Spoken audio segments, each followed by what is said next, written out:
Never Knew I Wanted to Be a Breast Cancer Survivor by Rebecca J. Hogue. It's Saturday, June 15th.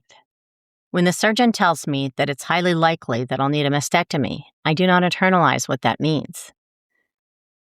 A new friend helps me understand the surgery scope when she says that a mastectomy is like an amputation. It becomes even more real when I realize my amputation mastectomy could happen in the next 2 or 3 weeks. By July, I will likely not have my breasts. I'm told that I need to think about reconstruction options. The good news is insurance companies are legally mandated to cover a patient's reconstructive surgery after breast cancer.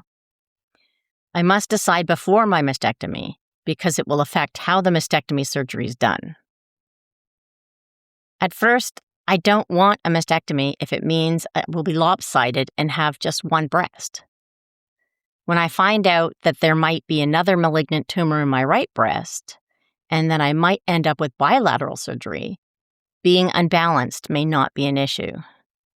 One thing that plays into my decision is that I hate bras, and wearing a prosthetic to make me look even doesn't sound at all appealing. I can logically think about what I want and how this might play out, but I cannot emotionally prepare. I have no idea where to begin with the emotional side of this decision. How does one prepare to lose a body part?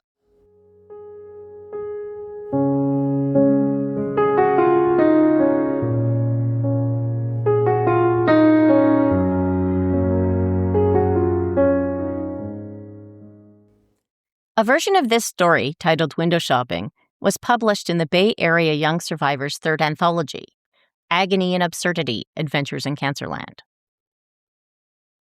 My husband Scott and I often laugh at things that are absurd, but real nonetheless. I recognize it clearly as a necessary coping mechanism, but I know how easily something funny can turn into something sad. When I was an undergraduate, one of my friends had a cancer recurrence. At her wedding shower, while she was sitting with the news that her cancer had come back, we were laughing about ridiculous wedding shower presents and cringe-worthy shower games. And then the focus of the jokes turned to wigs. There was laughter at first, followed by a sudden transition to tears. I remember her wedding shower turn of events every time I laugh about something. At any moment, that laugh can become a cry.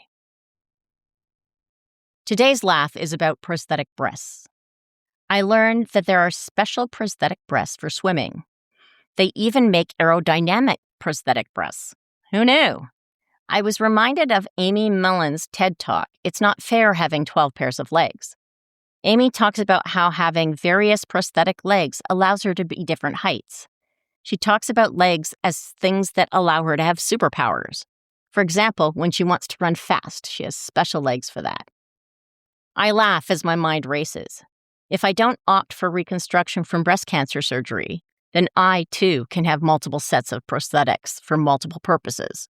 I could have bigger breasts to fill out my favorite shirt, or smaller ones when I want to appear less noticeable.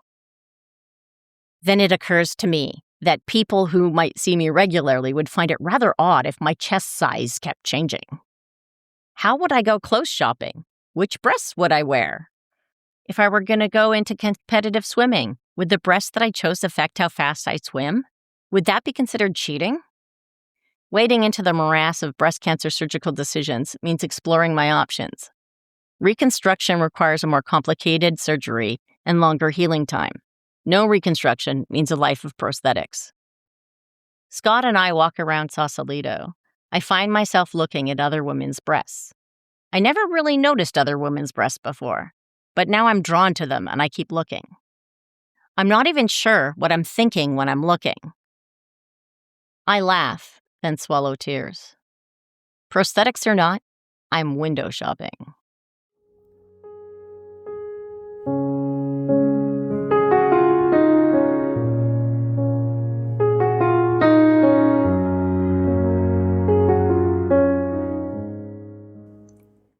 Everything is either too fast or too slow.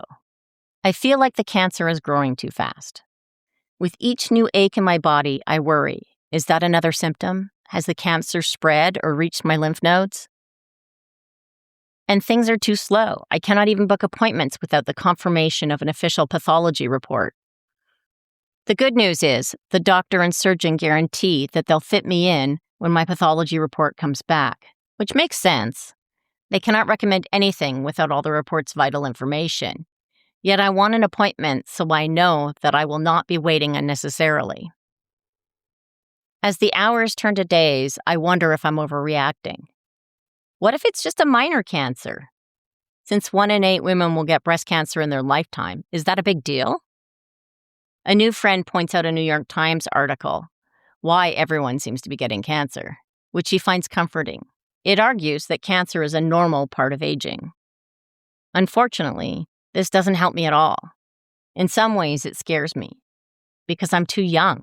Most of the women with breast cancer are over 50. I'm not. My life is on hold until I get clear data and information on my cancer. During this waiting period, the cancer is likely growing.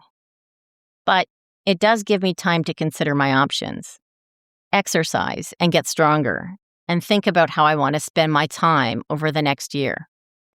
It's freeing to let go of things that I don't want to do.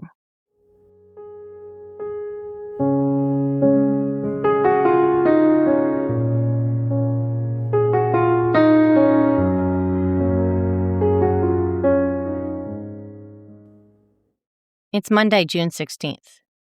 I'm going through the mental preparations for when I will lose my hair. I almost feel like it would be a letdown if that wasn't part of my journey.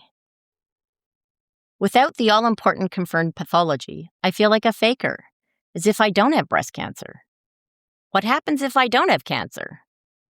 Frankly, the large lump in my breast is pretty convincing. What if it's just a minor cancer? Have I been overreacting? Am I an imposter? I miss the critical phone call when I'm in the shower. The surgeon's voicemail says that my results are in. The surgeon's words echo in my mind. Invasive ductal carcinoma, IDC, in both breasts. Grade 3 in the left breast and grade 2 in the right breast. We will know more when the full report comes back. I'm surprised to hear this information over the phone, but I'm also grateful to get the news so quickly.